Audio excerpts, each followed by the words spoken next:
Hello everyone. In this video, I will use Lightwave to graph a function of two variables. I will be using the very popular function sin x times y. I will be using Lightwave 2020, but this will work in any version of Lightwave. First, in Modeler, open the 2D function surface object window by going to Create, Primitives, More, Plot 2D. I recommend creating a keyboard shortcut for this window. In the video description, there is a link to the Lightwave manual showing how to create a keyboard shortcut.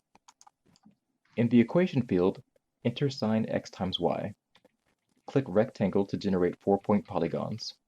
Next, enter the values for x min and x max. X will go from -2 pi to +2 pi. Then, enter the values for y min and y max. Y will go from -2 pi to +2 pi. For x mesh and y mesh, we will use these formulas. We have the values for x max and x min, and we have the values for y max and y min. We just need to decide the number of steps we want to use on the x-axis and on the y-axis to generate the graph. For this object, I will use 24 steps for the x-axis and 24 steps for the y-axis. The result is approximately 0.5 for x mesh and y mesh. So we will enter 0.5 for x mesh and y mesh, then click OK. Here is the graph for sin x times y.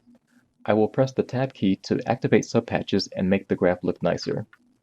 At this point, I would like to mention that my math textbook shows z as the vertical axis, in contrast to Lightwave, which has y as the vertical axis. So I'm going to perform 2 rotations to make the orientation of the graph match what appears in my math book. First, with selection as the action center, I will rotate the object -90 degrees on the x-axis. Then I will rotate the object 90 degrees on the y-axis. Now the orientation of the graph has changed to a more familiar view. However, the function has changed from sin x times y to sin x times z. I will demonstrate this by selecting a random point and pressing I to bring up the point info window. I will enter the x and y values into the function using a calculator. You can see from the result that the object represents a graph of the function sin x times z. In conclusion, I will leave you with a few additional graphs that I generated and rotated. I hope you enjoy using this tool.